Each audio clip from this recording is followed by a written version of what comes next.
Today on a special Rambling About Cars, do you like taking pictures? How many pictures of cars do you have?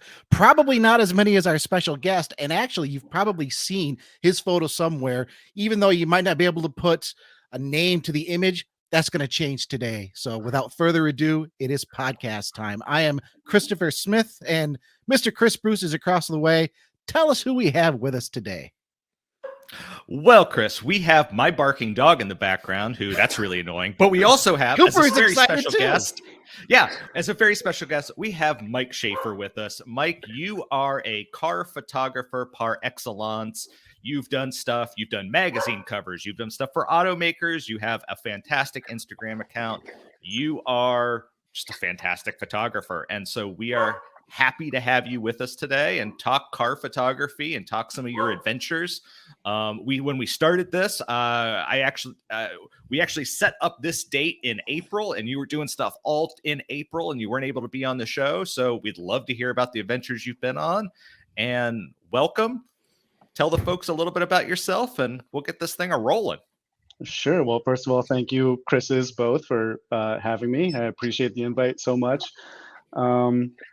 We can go into the deep dive a little bit later, but the very short version of the story is I was a staff photographer at Motor Trend for about 4 years, and then I've been freelancing for about the past 6 years now, which is how I spent most of my time with Seth, and that's how this all comes together.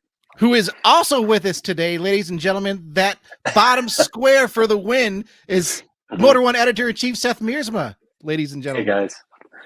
Nice to be here, and happy to just, as is usually the case, tag along on a Shaffer adventure. They start as being headlined by automakers or perhaps other journalists, but at the end of the day, it ultimately becomes sort of a Shaffer deal. So Well, can we start there just really quick, because Seth, you and Shaffer, you both, this is the first time the Chris's have met Shaffer. But you two have a little bit of a history. Can you just tell us a little bit about that? Yeah, I mean, go ahead, Shaffer. Why don't you kick it off, and I'll dive in. I mean, obviously, I think we have the unique distinction of being on one of the most epic boondoggle trips of all time in Patagonia with Subaru, where you and I basically spent 8 days in a car together. Okay, I want to hear this story immediately. Okay, let's go. Let's get right into it. So you guys should grab, if you can, because if I do it, my browser will crash. But there's an OG Motor One story about driving Subarus through Patagonia, right? So having it now. Yeah, so Subaru had this amazing idea. I guess, I feel like I talked about Dom Infante the last time I was on, or maybe the time before that. But that's because the Subaru team, oftentimes led by the Pied Piper Dom Infante, is want to do really crazy trips all over the world. I think because they love it. I think because they think it's good for the brand. But the long and short of it was we ended up driving. What were we even in? I don't remember. We were in the Chilean fleet of media Subarus, right? So we had 6 cars out of Chile, and they were it was all they had, and they were just a wreck by the time we were done with them. But I think the best part is I don't think they were even fleet cars. I think they were dealer cars, because that's all that was available down there. So they didn't have a fleet, so they had to wrangle these cars from dealerships. And obviously that led to us being able to just destroy them through the course of that trip. This really is OG Motor One. This is back from 2016 with you, Seth. Is that correct? Subaru and Patagonia, right. 600 miles of dirt to the end of the world. Yeah, you want to go to motor1.com and read that. We'll link this to. We'll definitely link that when we put up the video on our YouTube channel, Motor One Podcast. You guys, I need to hear about this. I haven't heard about this. Yeah, this is a new story. Please keep going. Man, this could dictate the entire rest of the podcast if you wanted to. There's sure. So many. If that's where it goes. Sure. We'll go longer. This is a ramble that we need to ramble. Well, I almost Shaffer, I almost texted you right before we started saying it was a miss not to invite James Tate onto this podcast just for this very reason. So the setup was, again, Subaru. Honestly, it was a brilliant idea, right? Because they had this idea that and again, like the genesis of it, I'm not sure, but they had this idea that it would be amazing to drive essentially from the top of Patagonia, which is sort of central northern Argentina, all the way down to the tip of the end of Patagonia, southern Argentina. The town is Ushuaia. Ushuaia is like yeah. the southernmost town. And they like hacked together whatever, like nearly current model Subarus they could to put this together. They brought they brought maybe, I don't know, was it 8, 10, 11 journalists or something together. We were driving for well over a week. We drove on crazy roads. We saw amazing things, and Shaffer was there to document it all. He was working for Subaru at the time, right? But he was spent a lot of the time on the trip in a car with me and a guy named James Tate, who's also a wonderful journalist. Somebody, by the way, it's a great reminder that I need to get him back and writing for the site at some point. And seriously, one of the funniest, strangest men I've ever met in my entire life. That's the crew. Seth, obviously that's you in the sweater pointing to Dom in the green sweater, and Tate is kind of the round face in the background, and then Steve Ewing, Mike Harley, and Rory in the middle. So that was, and then a former Subaru employee, but whatever, that's the crew. But yeah, it was, what a great photo. This is that's in Ushuaia. I think that might be the last night when you guys all disappeared. That was the end of the trip, and I had to rein myself in because there was a shot we wanted to get. It was like there's the sign that says, you've made it to the bottom of the planet. Here you are, and there's like a big pad. So I was like, all right, guys, we got to bring like the fleet of all the cars. We got to get our big group shot. This is the hero shot of the whole trip. I ducked out at like 10 p.m. or something to go to bed so we could get this shot at like 10 a.m. It wasn't a huge ask. I woke up and went to the lobby the next morning and saw one of the like Subaru host liaison people. And I was like, do you see anyone yet? Like, we're all supposed to be rolling out to this spot to get the shot. And she's like, oh yeah, I saw, I think Harley just came through the lobby like 3 hours ago. I was like he just came. So everyone, literally, there was one person, I think, what was his name? Whatever, it doesn't matter.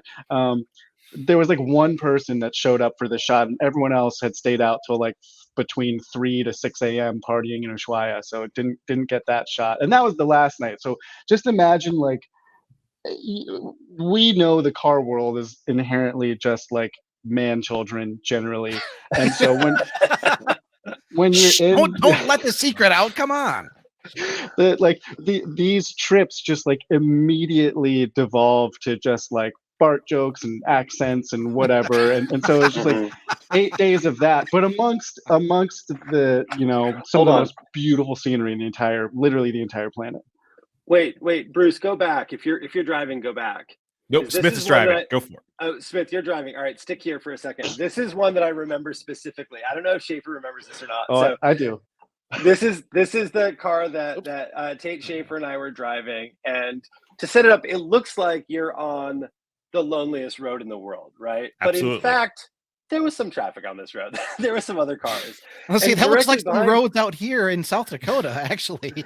Totally. But the reason that we've got, and maybe I got this a little bit wrong, but I think the reason that you've got a little bit of a nice high angle on that shot is because I think that there was kind of a reasonable hill behind us. And what we had just come over the rise, Shaffer saw sort of the horizon and wanted to jump out and back. Oh no, you know what it was? There was no traffic. It was just us. We had no idea where the other cars were. So I'm sitting in the car in this shot, and Mike is behind it getting the shot, which is obviously amazing, like really, really endemic of the entire trip that we had.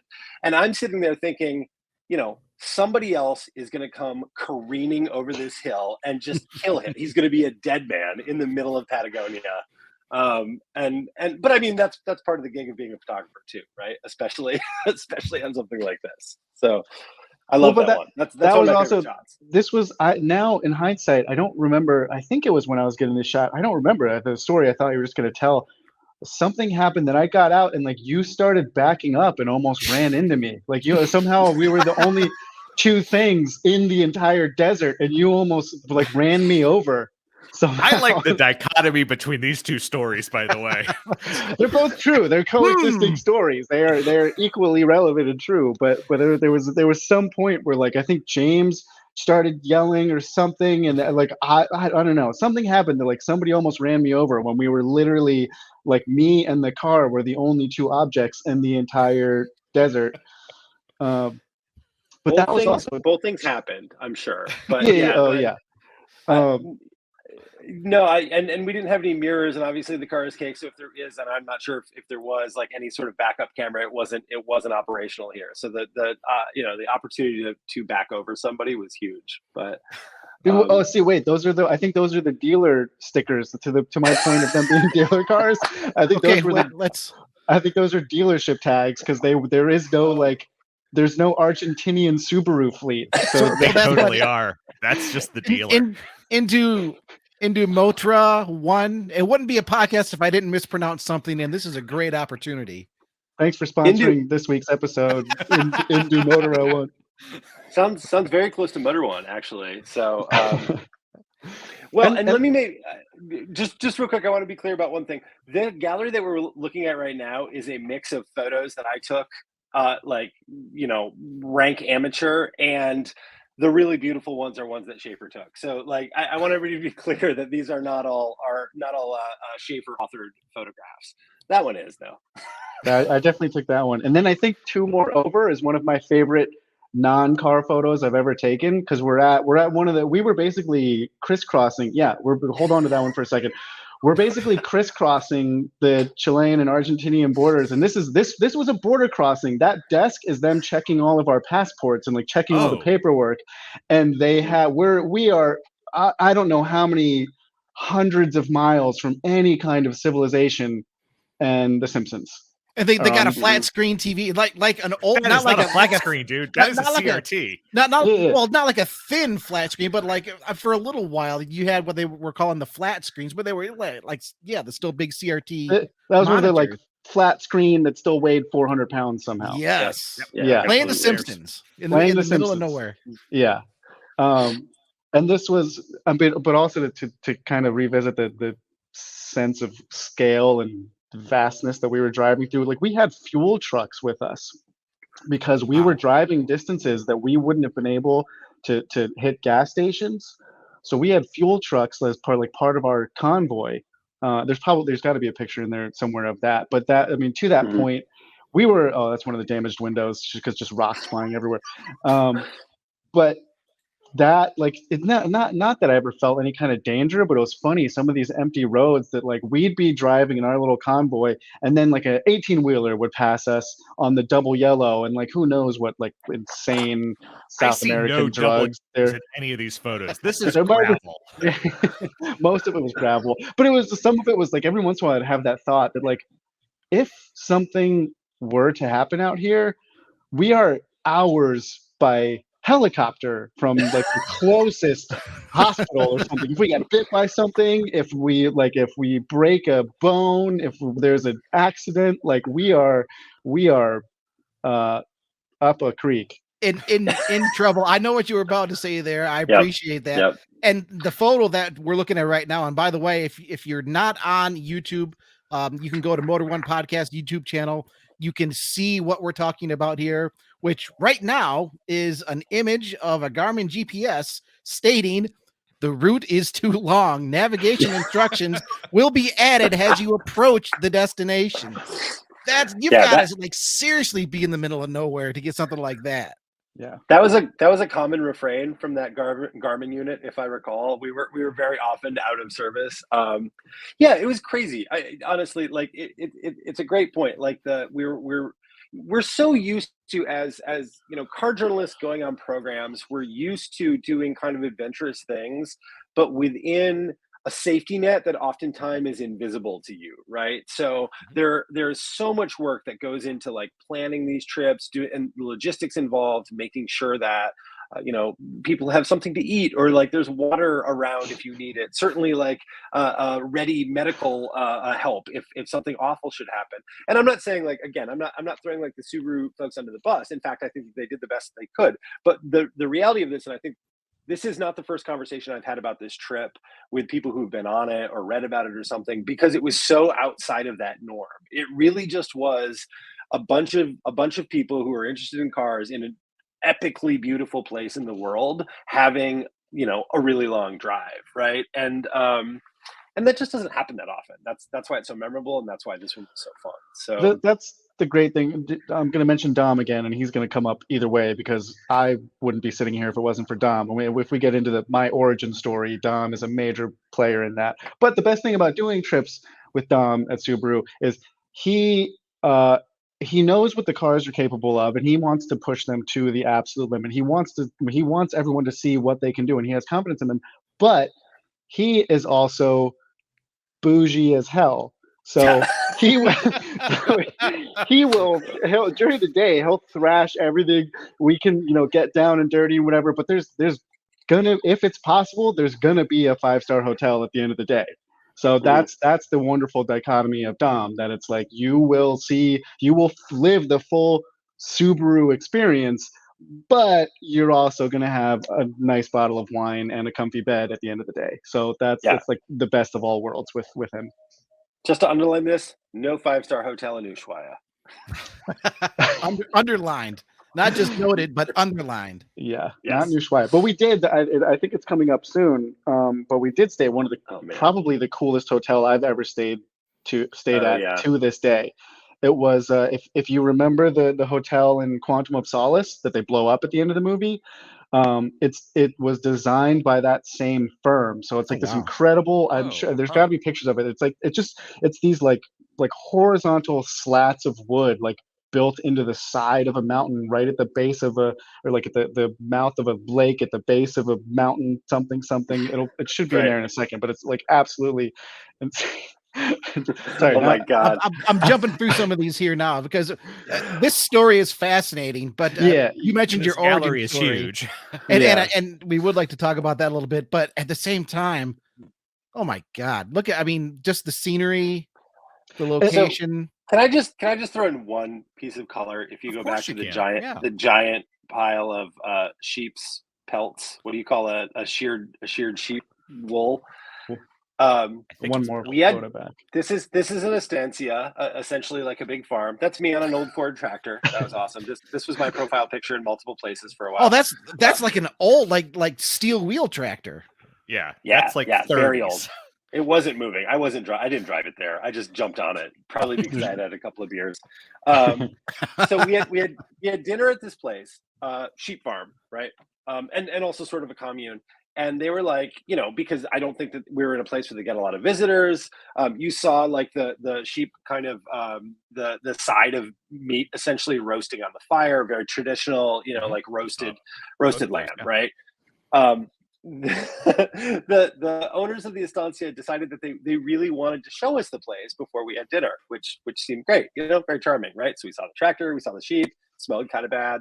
And then we went into the barn where they shear the sheep. And I don't know if you or any of our listeners or viewers have ever actually gotten up close to like a large scale sheep shearing operation. But one thing that I didn't realize, if there are any children listening, please cover your ears, is that oftentimes, at least if you're not being super careful, or maybe in this particular organization, you get a little bit of the sheep with the wool. So this place, I was like, absolutely horrified. One, because we hadn't had dinner and we were about to go eat lamb. And two, because I was just like, they're just chunks of like bloody animals stuck to there were hooves. There were like full-on hooves in the piles. And I asked one of the guys, I was like, "What? How does that happen?" He's like, "Oh, sometimes you get a little close." Sometimes you get a little close. The hood, like that's a lot. That's close. Wow. All right, sorry. And this is an adventure for cars, ladies and gentlemen. I bet you weren't going to hear about. I bet you didn't think you were going to hear about sheep hooves today. Yeah, not at all. So that's sad as well. And the insane thing, like some of those photos, that's some of the glaciers down there. Like I did obviously I edit my photos and I did some color correction to these and everything, but I also have like just raw iPhone videos that look almost identical, like the colors of the water, of the sky, of the mountains. It was absolutely surreal. Like it was just like the scenery was like this falls into the category of like people are like, "Oh my God, wow, how do you take photos like that? You're so good at your job." I'm like, "No, if you go to Patagonia and you don't get good photos, like you shouldn't be anywhere near a camera anyways. Like this is just you can just go blind fire. Like it was crazy. It's like everything is just set up there, Yeah, yeah. Perfect Couldn't have light planned all the time. couldn't have planned it better. So, Oh. if we can transition for a minute, Mike, I'm wondering because you kind of set this up for me. We do actually, and it surprises me as much as it surprises you. We do have a few younger listeners who are in their kind of late teens and their 20s, stuff like that. How did you get started? How does someone become an automotive photographer? How did you become an automotive photographer? I stumbled ass backwards into it, and That's how I started writing about cars. yeah, well, I mean, I'm sure everyone here, everyone in the industry, like, can say they didn't aim for where they got to now. Like, it's, how many people studied journalism? A few. How many studied whatever? But nobody, whatever. Yeah. My story is, I was going to film school because I really wanted to make movies. Because I wanted to be a big famous director so I could buy all the cars that I wanted. So I was going to a Good way film of getting there. school. I was going to film school in Ventura, California, and the school was actually known for their photography program. But Sorry, I is was this USC? Is that because that's kind of the it's big one? that is the big one. No, I went to a pretend college called the Brooks Institute. No. It it doesn't exist anymore. Like it was a relatively respected, prominent school for a time. By the time I got there, it had been bought by like a Phoenix University-esque for-profit, blah blah blah. So I caught it on its way out. But I was going there and I was studying film, but because it was a predominantly a photography school, they had an automotive photography class, and you could Oh, audit. really? Huh. Yeah, you could audit classes from either discipline if you were enrolled in the school. So I figured, I'm studying film, but I'll take this still photography class, and I'll learn about lighting and composition, whatever. And then when I direct, Ronin 2 or whatever, I'll apply what I know John to. Frankenheimer. So I took that class. I hear Fast X is looking for a director. Do you have a connection? I'm available if you can send me my name. Let me get back to you. I don't want to get ahead of myself. I'll hold out for Fast X1. So anyways, I took this automotive photography class, and it turns out the instructor there had a long-standing relationship with the photography team at Motor Trend. Basically, Motor Trend would like pluck their interns from this class, and the timing worked out that this was one of my last classes, and one of the last classes you do is an internship. So the timing worked out. Motor Trend was looking for an intern. And they plucked them from this class, whatever. So I applied for this still photography internship, even though I was a film kid. I was super unqualified. All the other kids that were going in for this class, like, they have been taking intensive photography classes for 3 years. I didn't even own a camera. So I went in and I interviewed with who ended up being my boss, Brian Vance, and he thankfully was looking for someone that he could. I again, like, I know the other kids that were going in, like, they were extremely talented photographers, and I barely knew how to change a memory card at that point, but Brian thankfully was looking for someone that he could mold, and I obviously had been a big fan of Motor Trend for forever and knew the stature of the magazine, and I wanted to be there, and I wanted to learn, and I wanted to be with them, and he saw that in me, so he took a chance on me, and he hired me as an intern, and hated me for the first couple months. I'd like show up on photo shoots to assist as an intern. They'd be like, "Where's your camera?" I'd be like, "I thought I was just like wiping cars down. I don't." They're like, "You're a photography intern. Bring your camera." I was like, "Oh, okay." But then Brian and I got stuck on a road trip. There was another big story. It was Suzuki, to date it a little bit, was doing a big trip, Tokyo to LA the long way, and whatever. Mhm. So Yep, I remember this very well. Yeah. yeah. So by the time everyone was doing the like Alaska to LA leg, they were getting so sick of the trip, everyone was backing out. So I, as an intern, got flown up to was it Seattle or I don't know, I got flown up north somewhere just to be a body to drive a car the rest of the way. And Brian and I got stuck in a car together for like 3 days, kind of like the Patagonia trip. And same thing, we just evolved to like fart jokes and like whatever. And then we finally bonded, and he started teaching me everything, and I was working my butt off. Anyways, I was an intern at Motor Trend for 10 months. At that time, I was still living in Ventura in a friend's family room. So I was like sleeping on an air mattress in the floor, commuting 4 hours a day from El Segundo, from Ventura to El Segundo. But shooting 5 days a week for the magazine for like stories, features, and then taking cars home on the weekend to keep practicing and editing, whatever. So for 10 months, like literally all my life was just taking pictures of cars. Thankfully that translated into a job. Motor Trend was expanding their like iPad app at the time and their website at the time. So they needed a third photographer on that team. So they hired me on. And then I was on staff there for about 4 years. Sorry, what was the question? Who was how to get started as a young photographer? And I think the answer is you don't know much about photography, don't own a camera. Yeah, just storm into take a very long ride with your boss. Yeah. Trap Brian Vance in a car for 3 days and tell him you want to shoot for Motor Trend, and that's it's easy as that. Shaffer, no, as you were in, sorry, as you were in that in that 10-month process, right? When you were starting to take cars home, you're starting to shoot it and get presumably more of an appreciation for where you were headed, like were there any like either magazines or shooters out there that you started looking at and being like, oh yeah, this is what I want to do, right? Was there a point of inspiration at that point for you, or were you just grinding? Both. I mean, it's funny because, like, again, to the point of like none of us really like aiming for where we've gotten to now. Like, of course, I grew up reading car magazines and admiring the photos. I'd take pages out of Super Street and tape them to my walls.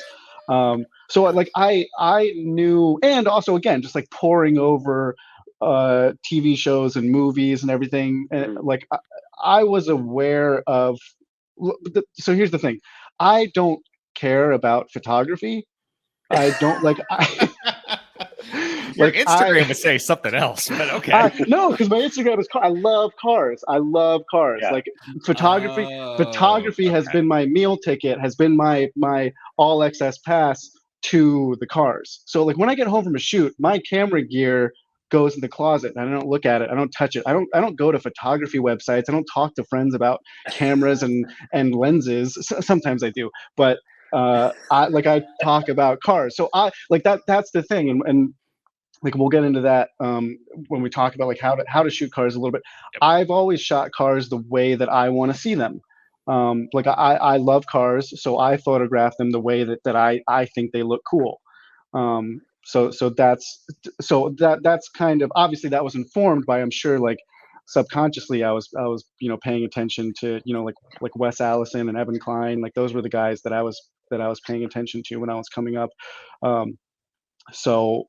And so many others, but yeah, I was whether consciously or not seeing how cars were photographed, and then also shooting 7 days a week and making mistakes, maybe copying them until I figured out my own style or whatever, but also just doing it. So but sorry, to back to the question of how does a young photographer get into the industry. There's no real right way to do it, I guess. There's the burden and the benefit now of social media, of it is such an incredible networking tool that you really can slide in DMs of people that you want to work with and collaborate, or people that are hiring photographers. So it's easy to do that. It's easier to network, but then also obviously now you're competing with the tens of thousands of other people that want to do it. Sure. But I don't think there's a right way to do it. The only thing that you really have to do, I think, is be out there shooting a lot. Like anything in life, like if you're just if you're sitting at home, it's not going to come to you. So you really have to be out there doing it. The social media thing is so huge too. before I came back to Motor One was working for an agency, and we were doing a magazine for Chevrolet, and we had big staff and multiple art directors and creative director and all that stuff. And it was amazing to me, having come from sort of this world, right, like digital, online, where budgets are thin and you're getting a lot more journalists who are shooting their own things and stuff like that, to real pro people like you, Schaefer, who do this for a living and really have an eye and a ton of talent. And so the amazing part to me was, I kind of thought that there would be more of a formal system, right? Like between artist and art director and publications and things like that. And even then, like over the last 4 or 5 years or something, there was a lot of social media involved. A lot of art directors combing through Instagram and seeing like who's somebody else that they like. Are they shooting in a particular style that they really liked? Are they shooting a subject matter that they care about, and things like that? So that did, point being, like I feel like that is increasingly important right now, right? Like as a way of getting your work out there for people who might have a chance to hire you, or a publication that you could work for. So yeah, and it's funny even now, like I don't have a portfolio site anymore. Like I just, if somebody comes to, like, wants to see my work, I'm like, yeah, here's my Instagram. Like that's yeah. I don't want to pay for a GoDaddy domain or whatever. So yeah, here's Instagram. That's such a great point to be at, because I had a portfolio website for a while, just for literary work. It's like, I'm at the point now, I don't need it. It's like, if you want to know about me, here's a copy of something you can see. Yeah, that's a great place to be. If I could, I want to hone in on something you said earlier. You weren't really interested in photography, but you loved cars, and that sort of became your means to being around cars and to getting more cars. Can you tell us a little bit about just where your love of cars comes from? Um, yeah, it's funny depending on how deep down the rabbit hole you want to go. Like I was thinking about this lately, because it's funny. I think, like, really, this is kind of a weird way to look at it. I think one of my earliest memories of why I really liked cars is I remember just feeling safe in them. Like I remember when I was younger, like being terrified of like thunderstorms, and being in the car with the lightning going crazy, like a crazy East Coast, summer thunderstorm, and the lightning crashing, and like my mom explaining, oh, we're safe because we're in a car and the tires, it didn't make any sense, but I was like, oh, cars keep you safe. So there's like that absolute weird, like, psychological base level. But then obviously, I don't know where it came from. Like neither of my parents were really into cars. Like they appreciated them peripherally. My dad had a Camaro in high school or whatever, but he didn't really know anything. My mom enjoys driving, but didn't really know anything. I don't know where it came from. I played a lot of video games, so like Gran Turismo and Need for Speed were fun. Um, I I would, even from like elementary school, I would just like, if I got to see a Ferrari or a Dodge Viper in a parking lot, I would sit there and just stare at it for hours. Like I guess I honestly don't know where it came from. And then driving is fun. Like that's the other thing. I always tell people, like, I'm sure you guys know, when you find yourself in certain circles, and you say you're into cars, people roll their eyes. I'm like, no, no, no. Even if you don't like cars, you like cars. What are some of your best memories from high school? Oh, well, me and my friends took our Honda Civic on this road trip and blah, blah, blah. It's like, right. See, that's why I like cars. And even if it's not the car, it's the experience that they grant you. So like, I love these adventures. I love these epic road trips, even if they're in Argentinian dealership 4-year pass market cross treks, whatever, or I got to drive a Bentley Continental across the country for an Automobile magazine cover feature, and it was like, yeah, the Bentley was insane. Obviously, it's like one of the best cars on the road right now. But the adventure was incredible. So I think I genuinely don't know the actual catalyst for um, why I really liked cars, but I've always appreciated them from every level. Like there's just something cool about them. Like even just my little Matchbox cars that I would play with when I was in diapers. Like I like the feel of the metal, and I like looking at them. There's something calming about the symmetry of them, and there's just something satisfying about watching the wheels spin. I don't know. I don't know, but I've always loved every facet of them. Well, Sorry, I mean, what was the question again? you've certainly taken it to just a like like ultimate boss level. I mean, you're talking Bentley Continental. We were just looking at some photos of Ferraris, supercars. What's a car that you haven't driven yet that you'd really like to? So I'm a big Ferrari guy. Like Ferrari's Right, number one for me. That's gonna follow me through the industry. I'm shameless about it. I'm that guy. I love Ferrari. So any of the new cars, like I even just to be around one of the Monzas, the SP1 or the SP2, and then now the new Daytona SP3. Basically every new Ferrari I want to drive, and some of the vintage cars. Like I want to drive a 250 GTO. Obviously, I feel like that'd be a good afternoon. I want to see what the I agree. Yeah. Let's just take a spin in this $40 million car. That'd be all right. Yeah. I want to see what's it's really like 100, worth. man. Yeah. I always enjoy driving. Yeah, Ferrari. Any Ferrari. Otherwise. Yeah, I don't know Ferraris, but I got to drive the new BRZ a little bit for the launch of that, and like I love driving that. I guess I'm not really keen on EVs yet. Like it's just like it's inevitable, and it's where the industry is going. But I guess I'm kind of curious to see like what the new Hummer is going to be like. That is cartoonish, and the Rivian, and I've heard nothing but pretty incredible things about the Lucid. So I'm not excited about it, but I'm curious enough that obviously I want to experience that as a car person. I want to know what the hype is about. But generally I still like V8s and rear wheel drive and V12s. Well, I was gonna say and I don't even know, like it occurred to me, I should know this by now, but the personal cars that I've known you to own are all very sort of traditional like car guy cars. Like we're talking about high performance, exotic in some cases, certainly like luxury brands, but the sort of thing that honestly, like whether you're somebody who like logs on and reads Motor One every day, or somebody who just like has posters or has had posters of cars on your wall, they're the type of cars that people get really excited about in a traditional format. Again, we could argue about EVs, and we could argue about like what the most exciting thing to drive, but like so first of all, what the question there is, what is your daily driver, quote unquote, right now? Because I don't think that I've caught up to that. Well, so first of all, I'm down a car. I recently sold one. But my forever car and my baby is my 2008 E63 AMG. Yeah. Yes. I thought you sold the E63. So that was the point of confusion. I will be buried in the E63. Nothing wrong with that. Yeah. I recently sold my 2009 Aston Martin V8 Vantage. Right. To replace it with.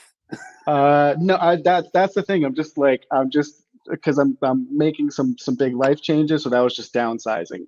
But that's the thing. And then I was like, I sold it, and then I was like, what are R35 GTRs going for right now? And I was like, no, you sold it to get rid of a car, not replace it. So I sold the Vantage, and then I have a 1998 Mitsubishi Lancer Evo 5 in Japan. Oh my gosh! Amazing. So it's in Japan. That's the one. I think we saw some photos of that car, right? That was story. You sent me some photos. I didn't realize that it's in Japan. Yeah. So actually, these photos that we're looking at now, these are somewhat like we'll come back to this story in a second. This is from Ferrari. I can get to right now. There it is. Yeah. So that's my Evo 5. James Tate is driving it. That's James Tate behind the wheel. Nice. So the last big trip I did before the pandemic was I bought that car, and I spent a month in Japan. I was in country from October 17th to November 17th or something, and I bought it and picked it up just outside of Osaka. I drove it to Tokyo and picked up James. He was there with Subaru for the Tokyo Motor Show. Picked him up. Mm-hmm. We blasted up to a town called Wakanai, which is the northernmost town in all of Japan, the northernmost tip of Hokkaido. I have pictures of me and James standing at the sign that says like you are at the top of Japan. There's no more Japan after this. So, and then that photo, both of those photos actually were taken on a little tiny island just off the coast of Hokkaido called Rishiri. We went over there to get ramen. I had watched a YouTube video about this like insane bowl of ramen on this island. So was it good? Wait, no. We gotta talk about ramen. I'm a ramen fan because is it good ramen? Tell me about the ramen. If you're in the neighborhood, it's totally worth checking out. Okay. Yeah. It's this crazy special bowl of ramen because it's like made from the broth is base is made with the seaweed that's like native to that part of the Sea of Japan. So that's one of my favorite photos because it's like we're on this island and it's like desolate. It's basically just like me and James and my Evo 5 at just like tearing around and having the time of our lives, and then had this bowl of ramen. And then we went back to Hokkaido, drove down to Sapporo, and celebrated Halloween in Sapporo, which was nuts. And then James flew home from there, and then I spent another like 2.5 weeks, just me and that car, just zigzagging down Japan, back to drop the car back off in Osaka. And the plan was, I bought the car so that I could go back like every 6 months or so and keep exploring the country, but something happened and Japan doesn't want anyone over there right now. So I technically own that car, but it's sitting in Japan and I can't get to it until the world is not sick anymore. Well, first of all, can I just say, when I see this photo and hear that story, I just imagine Karate Kid 2 theme music the entire time. Just all you and James are listening to. Sorry to interrupt, Smith. I had to get that in there. I don't know. I don't know how to follow that now because I just have Peter Cetera in my head. You said that's a 1998. Yeah, so it'll be legal to bring over, I think, in June of next year. Next year, okay. Yeah, I was going to say, I'll just import it, but no, it's not up to the 25-year rule yet. Oh, yeah. So I bought it. The guy that I bought it through is this wonderful eccentric Frenchman, and he tried to talk me out of buying it because he was right. He's a French guy living in Japan, selling cars like this to nerds like me, and he was like, I don't want to babysit your car for the next 3 years. I don't want to sell you this car. I was like, no, I want it. What if I come back like every 6 months? He was like, okay, that's different. So I'll do it and I'll watch it while you're gone, and you come back and check on it, blah blah blah. And then COVID. So I got the last. So you lied to him, is what you're saying? No, I fully intended and desired to be over there like every 6 months driving that car, and I can't get over there. I think, there's a car for sale a couple hours away. I should go look at it and drive it.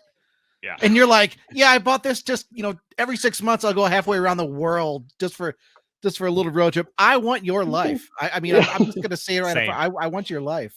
Well, you can't have it. A lot of frequent flyer miles.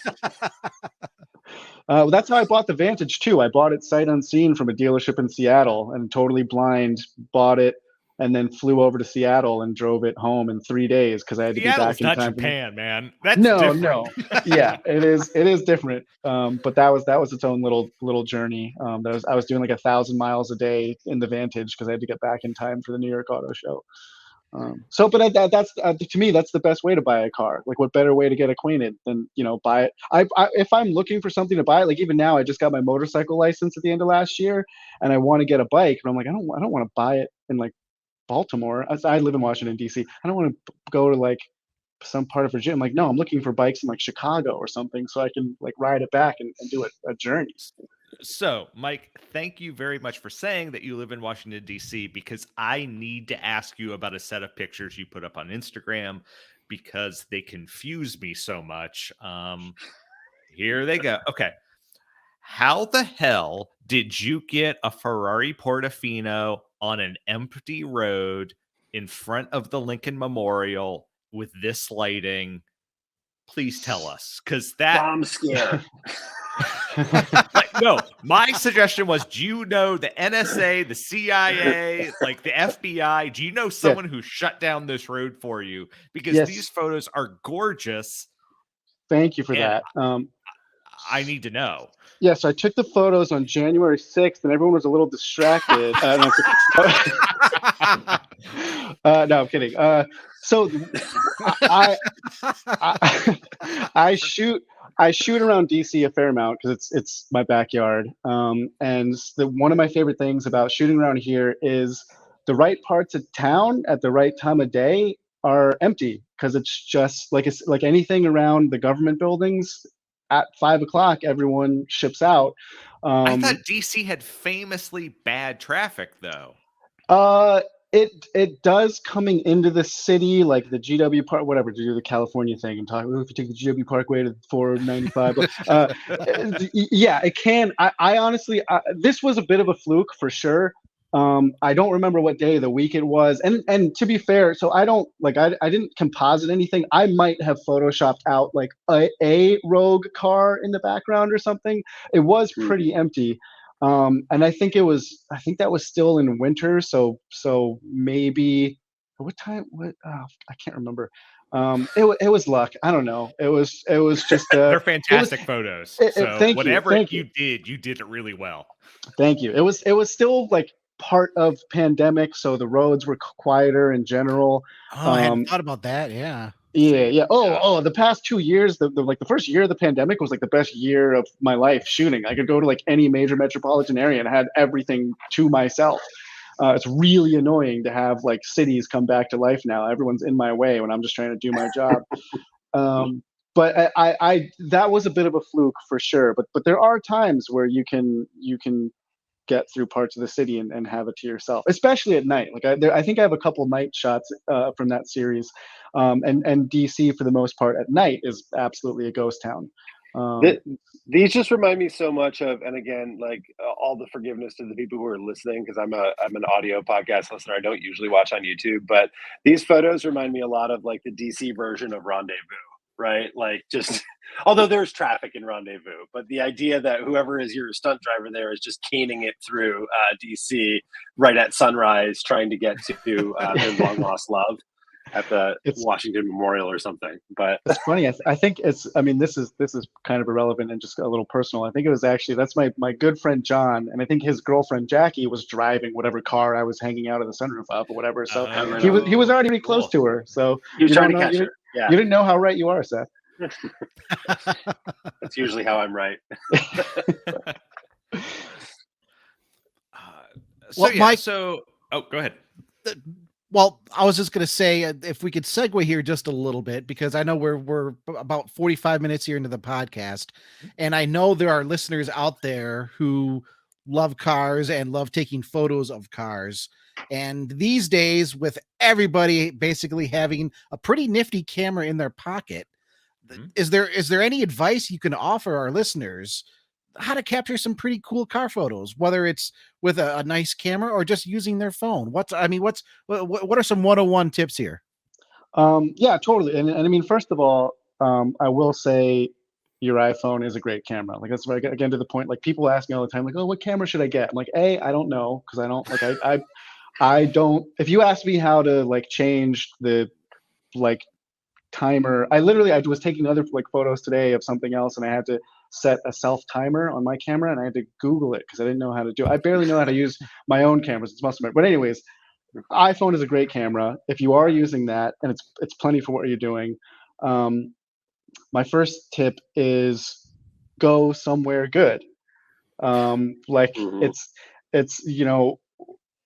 I'm sure your car looks great, whatever. But if you're taking pictures in your driveway, like it's just inherently going to be a picture in your driveway. You're going to have trash cans in the background, or the telephone wires reflecting in the car, whatever. So, a more specific tip, like what I do when I'm shooting in a place that I've never been before, is I look for water because that usually means there's going to be like a boat launch or a harbor or something, and that usually means like big wide open spaces. So you'll get like a nice background and nice clean reflections on the car. But in general, like like anything, and like Nat Geo photographers don't get their photos sitting in their family room. They go to the bottom of the planet. So go somewhere good, even if it's somewhere like a nice park around your area. A very simple thing, like even if you're at a car show or a car meet, one of the Saturday morning car meets or something. Um, put your phone on the ground or hold it up high. 99% of people are gonna, hold the phone right in front of their face. So that's what everyone's photo is going to look like. So it might not be, this is my big thing in general with photography, like what, who's talented or who's better or whatever. Everyone, like the technology is insane. We're all taking the same photos basically. So even if you can't be better, you could be different. So just get a different composition, go higher, go lower, and then at least that's something a little different. And then a big thing for me, this is just the kind of the way my like OCD thing in general is, line up the lines. Like there's like the rule of thirds and whatever, but line up the lines of your photo. Like, keep your horizon level. It annoys me when I see, like, you're obviously holding your phone at a slant and then the photo slanted. And then, like, if you have another point of reference, if there is like a tree or a building in your photo, keep the vertical line of the building or the tree vertical with the frame of the photo. And that's just a tidier composition. And then that gets subjective, because then you can go Dutch angle and be more artistic, whatever. That's not a rule. That's just a tip for like a maybe more professional looking thing. And then a fun thing with your iPhone, you can go one way or the other, is wipe off the lens and keep it. Because a lot of times people are like, wow, why is this? It's all out of focus. It's all shitty and blurry. It's like, well, it's because you have fingerprints covering most of your lens. Going for that veil effect. So exactly, yeah. Oh, that nice, like, exactly, yeah, the Vaseline on the lens. Oh, I shot this through a holy T-shirt. No, you can either A, wipe it off to make sure it's a cleaner, tidier shot, or you can lean into it. Put your thumb all over that lens and lean into the artistic look. So those are some basic tips just for like iPhone photography or taking better shots of your car. For me, the perspective one is huge, and I feel like you don't notice it until you start looking at photo. It's not even when you're looking at the car, because everybody will look at an amazing car, right, and think, this is amazing, it looks great. I'm going to take a photo of it, and it'll look, just like it looks in my brain to everybody else, right? But there's something about, we're all kind of in like a very narrow band of height, and like you're saying, we're holding essentially the camera in roughly the same spot, that you're kind of normalizing how it looks as opposed to making it more dramatic in one way or the other, right? So yeah, I think things from dramatic angles. The one we were talking about earlier, that the Subaru photo where you're in the middle of the road and you're up a little bit high, there's a sense of sort of foreboding, right? Like, there's a bigger sense of space and all of that comes from, going from here to here, or in your case, climbing up a hill and almost dying. But well, I didn't even get the shot. No, but I mean, that's why drones became so prolific the past couple of years. Like, that was such a unique perspective that, like, most people can't capture that. So again, like, even if it's not better, at least it's a little different. So, especially like a car meet or something, when there's literally 100 other people crowded around the one Ford GT or whatever. If you're shooting off the deck and you're like, you make a foreground element out of just the texture of the asphalt, then your shot's that much different than the other 99 people that are just, pointing and clicking. So I am not a photographer, but Seth, our former boss, John Neff, would always say, don't shoot a tripod. And what he meant by that is, if you're taking a low angle shot of a car, make sure that you had all four wheels visible from a 3/4 perspective. That he would say that if you could only see 3 wheels, that was a tripod. Like, that was bad. That's a very John Neff. John Neff, I love you. That's a very John Neff rule. That is a John Neff circa 2009 Autoblog rule. Dude, he had it at Motor One too. Like, I know. Was the rule. Yeah, it's that's funny. Like, that gets more into the subjective. I get, like, obviously it's funny because, like, even when I was selling, so I sold the Vantage on Bring a Trailer, and I took some decent photos of it. I had the means to get some slightly better than average photos, I think. I would suspect with your camera gear you did. Yeah, I'd have a very expensive camera, so I took advantage of it. So, but the dude, it's funny because the dude showed up to look at the car, and he, like, whatever, he like, we started talking, and I told him what I do for a living, and he's like, oh, that's why your photos weren't in the driveway with trash cans in the back now, whatever. I was like, yeah, that's what I do. And then, but he was like, oh, one thing you should do, you had the wheels only turned like 10 degrees. You should turn the wheels all the way. And I was like, like again, I like I don't think I have an ego about most of the stuff, but I was still, like, part of my head was still like, okay, sure, Yep. like this is what I do for a living, but I'm gonna take your like this burnout dude from Jersey, like, yeah, I'm gonna listen to you about how I should do. But then it was the reasons why I was like, no, because like there are a few car nerds that are really into tires specifically, but otherwise, I think generally people are more excited in wheel and rim design than like tread pattern. So I was like, no, if you turn the wheel the whole way, you're looking at tread pattern, and when you turn the wheel full lock, the nose starts getting jacked up. So I was like, no, like so, whatever, there's no right or wrong. If that dude preferred full lock and he wants to look at tire tread, absolutely, that's the way that you're supposed to do it. I prefer not doing it that way. So there's rules or whatever. That's like, if photography is an art, then the rules are meant to be broken anyways, but it's all subjective, and do it however you want to do it, I guess. But but either way, put your thumb on the lens so it looks blurry and cool. Don't grab a shot at like 10:30 under the street light, for your Craigslist ad, basically. As long as you can Photoshop in some steam and make it look really atmospheric. Yeah. Maybe a lady just casually walking by in like red pumps or something like that. Like, go with a full Van Halen. Yeah, if you have the budget for the talent, yeah. So I'm curious. Yeah, you've kind of established you're a Ferrari guy, but you've shot all sorts of other vehicles, Subarus, Porsches, just everything. What's your favorite photo that you've shot? I'll try to pull it up as you explain it, but what's your favorite? So I did send it. It's the black and white it looks like a vintage photo, but it's the Ferrari 330 P3 P4. And this was I took it at the Goodwood Festival of Speed, and as a guest of Subaru, because I think they were running, I forget which year it was, but they were running a car up the hill, so they invited me to come and capture the event. And that's such an incredible event. Obviously, they're running everything up the hill. But I was, so that I'm biased because obviously that's also one of my favorite cars of all time. Easy choice, and yeah. It just kind of I don't know. Like I'm hoping the photo speaks for itself. I hope somebody looks at that.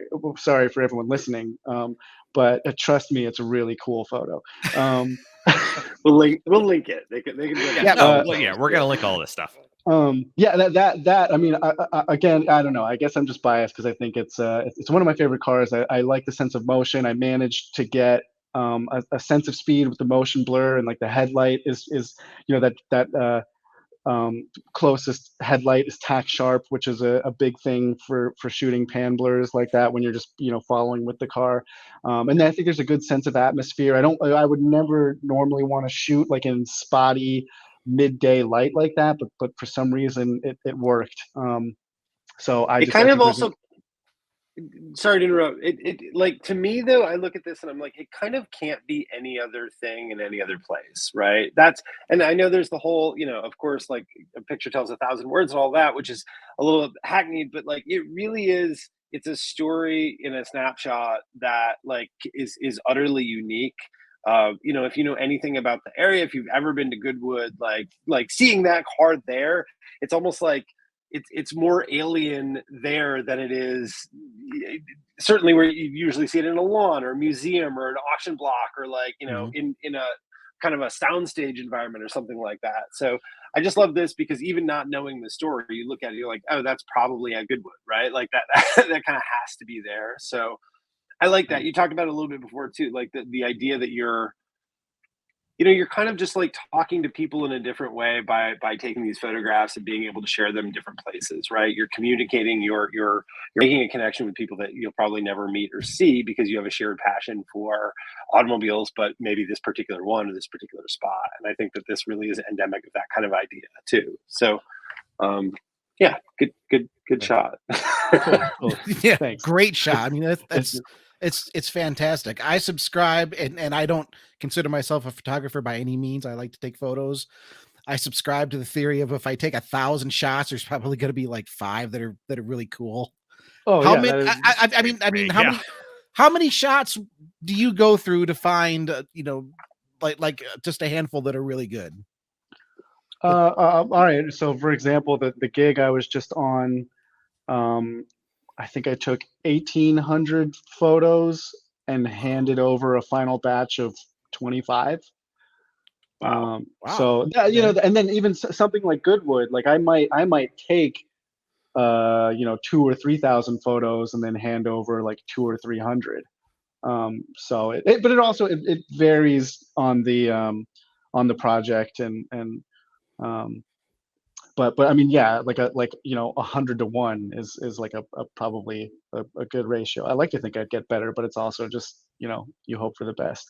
Um, but so that's my favorite photo. If we scroll and find there's a white Countach that I think is kind of my defining I photo. hope it's this one because it looks Yeah. like Yeah.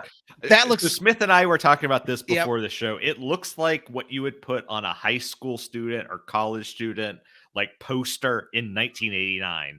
Like Yeah. that's That the it. car. Yeah. That's the shot. It's That's like a perfect. legit 89, like 80s Lamborghini poster. It's just gorgeous. Head on, Yeah. the lighting. So this is the kind of thing like this is the story behind this photo is pretty good too because it was my buddy Drew Stoddard. He had that car. He's LA Disco on Instagram or something. I'll find him later. But he's a great dude and he has some of the best car stories in the world. But he had this car, and he was selling it. And I kept joking with him because he asked me to take some photos for the listing, and I kept joking and saying, "Oh, you want me to take your Craigslist photos?" So this is Dockweiler Beach in LA. Yeah. Oh, you a happy What? Seth customer, has I a hope. wait. Seth has a Oh shirt man. of this. Here, Oh I man. gotta pull this photo down I can't do it. so that everyone I've can got see it. I've got goofy foot camera over here, so I can't get it straight. But yes, this one is a This T-shirt. is There we go. Yeah, I tried to fully capitalize on the popularity of this photo. I didn't know you bought that, Seth. Thank you for that. That means a lot to me. Oh, of course. I Seth, need can you another one. put This that one. up real quick? I only just started stopping the screen. Sorry, man. No, that's okay. How about that? Is that good? It's That's going me. all crooked. That's good. That's good. Yeah. Yeah, I made all these like wacky designs and stuff out of it. So that comes down to like so that car, obviously the Countach is arguably the most iconic car of all time, arguably. Certainly among them. And yeah, and so that's the kind of shot that it's just like that lends more to our enthusiasm for cars than any kind of skill or ability behind the camera. Like that's my favorite kind of thing to do. That's why I love shooting cars, because I love cars. And I knew I immediately disagree with you because I could never take that photo. You That is absolutely skill. could, especially literally with the suggestions that I just gave for your iPhone photo. Like the car, literally the car is lined up symmetrical. Like you can, I have more specific tips for how to make sure the car is absolutely centered, which it is. And then the horizon is even, and the trees in the background, the vertical of the trees is vertical to the frame. So that's literally, this is like, these are the easiest shots to take because the car is doing all the talking. It's also really frustrating because like if that were a photo of a new Kia Soul, probably wouldn't care as much. But because it's a Countach, the Countach is doing all the heavy lifting in this photo. So it's that's why I shoot cars, because that's why I love cars. Is that's doing all the talking. Like, yes, it's a beautiful sunset in Los Angeles. And the timing worked out and the sky worked out for me and everything. But that's a pretty simple photo. But those are my favorite because it's like so perfect. So you're right, but it's so perfect. The gradient in the background as the sunset's coming down, it looks like it should be an Eagles album cover. It looks like this is what Hotel California, the album cover, should have been. Like if it had been released in 1989, this is Hotel California. Maybe when they do the remaster, they can hit me up. Exactly. But what I really like is, I don't know how you managed to get such a good view through the back window.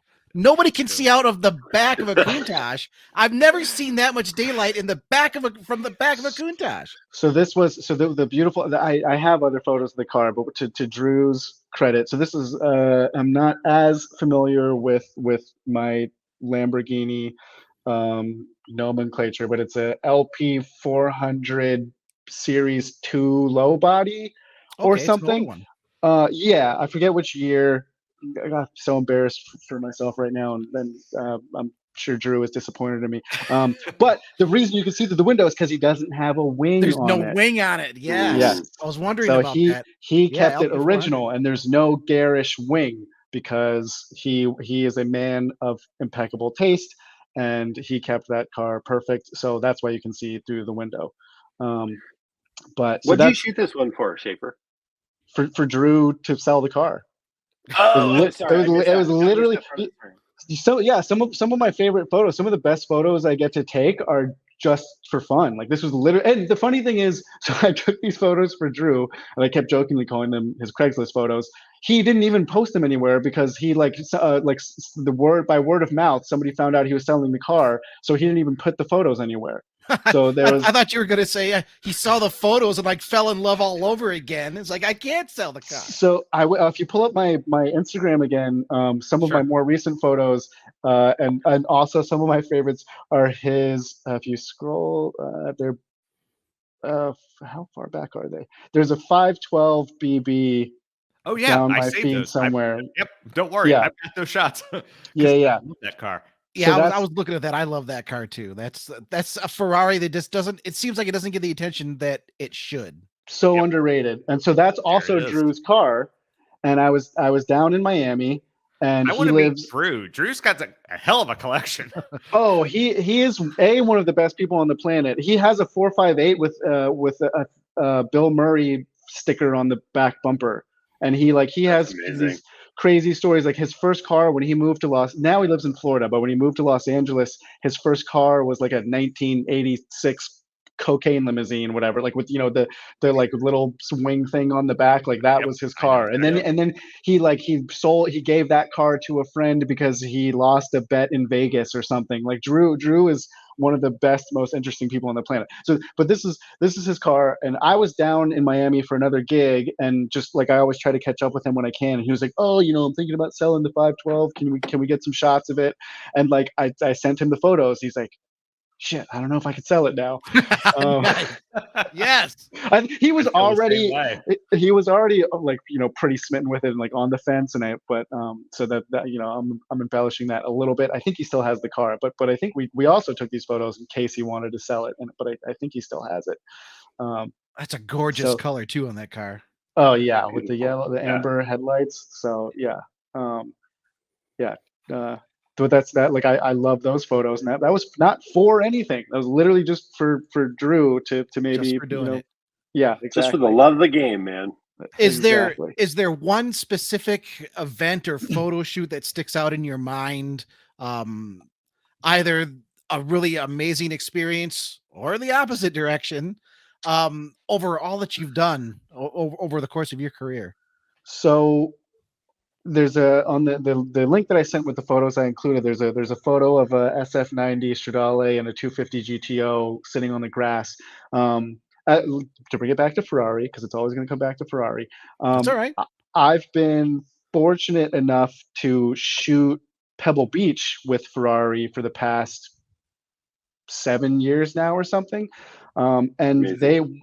for the past couple of years, they started doing their own Concours. Like they have I'm sorry, like they have their own don't one. think that picture came through. I think so that's me when I snuck onto Fiorano like 15 years ago. I think it was at the very bottom. There's just like a silver 250 GTO sitting on. Yeah, those two. I've got silver 250 GTO. Sorry. Yeah. So like these are really special to me because so Ferrari does their own concours on the lawn at Casa Ferrari at Pebble Beach, and they roll the cars onto their lawn at night, and then I get to go to this field of Ferraris, like priceless cars like this, some newer stuff, and then classics like this, and 250 LMs, and like the like everything, one of everything, and I basically just have a field of like literally the best Ferraris to myself. Like it is just me in the darkness of Pebble Beach. Everyone else is at the parties would be fun to go to, but it's just like me, a tripod, and my lights, and these cars, and I get to just kind of pour over them. So that's something I've gotten to do the past couple of years, and it's always really special to me. So that that's sounds like the best job do you wipe in the it down world. with a baby diaper? No, because I'm actually not allowed to get within like 10 feet of the cars. There'd be Just out of frame. There's an armed guard making sure that you're yeah. staying well away. Right. Yeah, there's snipers from the top of the inn at Spanish Bay focused on me. So those are that's a thing that I get to do every year. That always resonates pretty deeply with me. That's when I really, amongst all the insane, wonderful, incredible things I get to do, like that's when I really sit back and go, oh man, how did I get here? Is there a shoot or a crazy idea that you've had that you haven't been able to do yet? Not really. I kind of got dissuaded from like aspiring to ideas because they never seem to go the way I want. So sounds like my job. Yeah. Says the guy with an Evo in Japan. Yeah. Well, but like in the beginning when I first started shooting, like especially as an intern, like I'd pick out a building, something like a background that I wanted, and I'd picture the one photo in my head that I really wanted to get, and then I'd show up and be like, oh well, actually the sun's over there, so this shadow is ruining the whole shot, or there's traffic here, blah blah blah. So I kind of quickly adapted to not. But there are like it's two totally different shooting styles. People like there's David LaChapelle or whatever, who like is a fashion photographer that plans every diamond coming out of a model's nose, whatever, to a T. They are planning for that. I just don't work that way. I have to go. Like I have to show up and go, all right, here's the cards I've been dealt. This is what I'm going to work with. And to that, so I'm so happy you have this photo up. This is for the listeners. It's a G63 on MacArthur Causeway on the way to South Beach with an AMG cigarette boat in the water behind it. This was the most terrified I've been on a shoot in a long time. Oh, really? Okay. I feel like Motor One actually covered this as well. I think either Clint Simone or Jeff Perez were also on that cigarette boat at some point. For sure. Yeah. This is like shot. This is they weren't there yet for this shot, but we were all on the boat together at some point, but this is like the pre-production a couple weeks before the boat show. Gotcha.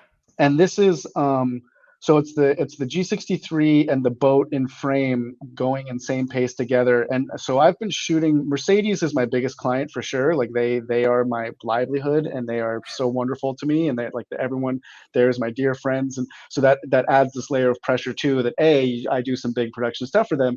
So it'd be a bummer if I waste all their money, but I also don't want to let down my friends.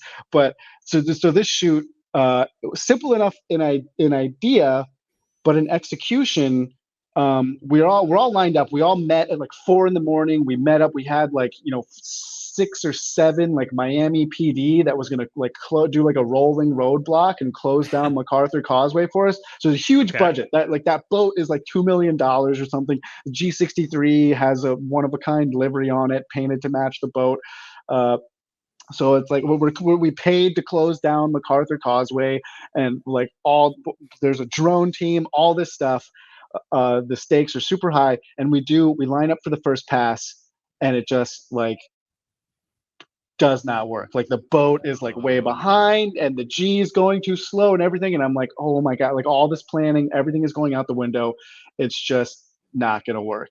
And I was terrified. And then I'm standing in the back seat of a rental Camaro to get this shot. Oh, really? You're in a Camaro taking that shot. Yeah, like a Hertz rental car convertible Camaro to like just to get this shot. Mercedes would give you something better than that, but okay. They usually do. But I requested a convertible and they just didn't have one in fleet, whatever. So I probably shouldn't have said that, but whatever. Yeah, that's the nitty gritty behind the scenes. So I was terrified because I was like, it's all on me at this point. Like we're all here, like everyone's getting paid, the money's being spent. But if I don't get these photos, it was all for naught. So, and the first pass just goes horribly wrong. And I'm like, oh my God, I'm a failure. I'm a fraud. Everyone's going to figure me out and I'm never going to work in this town again. And then the second pass, the stars align, everything goes perfectly. The boat is on plane and we're all like going in pace and we get this series of photos and it's wonderful. So it's all that to the point of like, you can plan as much as you want and, better photographers, more talented art directors and blah, blah, blah can make sure that happens. But that's just not how my brain works. So I have, like road trip stories that I want to do. But like to plan like a very specific aesthetic, like I've like beaten it out of my head to aspire to something like that. Okay. Oh, it's wonderful, Mike. We've got to wrap up here pretty soon. I see Seth already had to jump out here. Of course, we appreciate Seth being with us as always. Mike, we really appreciate you being with us. We could do this for hours.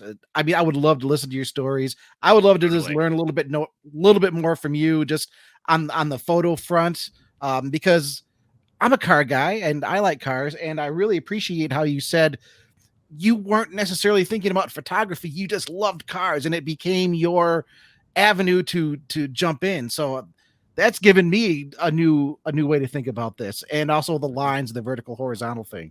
Yeah. For the record, I'm going to have to give that a try. The photography is the worst part of my job. If I could put my camera down and just enjoy the cars, that'd be the ticket.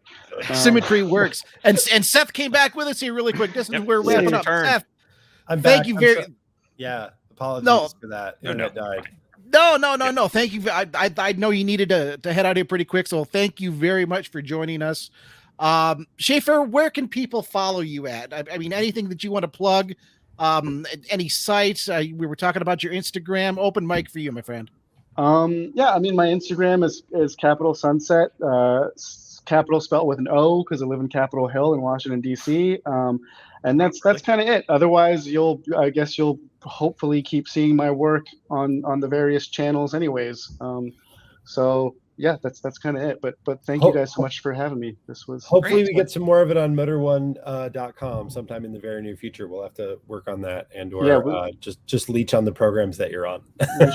we should get in Dom's ear about some wacky road trip and figure out something insane to do again, Patagonia-esque. So let's involve Japan and watches this time. How about that? Done and done. And Evos. Those things. 10 Evos ahead of you. Yeah, I got both of those. Absolutely. Yeah. Ramen watches and Evos. Yep. And of course, you can always email us, podcast@motor1.com, with all of your thoughts, with all of your comments, with all of your questions. You can always catch our articles that go up every Friday at motor1.com. They give you a little summary of the podcast. Of course, you want to go to YouTube, Motor1 Podcast, where these new episodes air every Friday. You can catch us on Spotify, Apple, Google, like a dozen different platforms, some of which haven't even heard of yet, but we are there. And if there's some place that you think we should be, shoot us an email, shoot us a comment, let us know.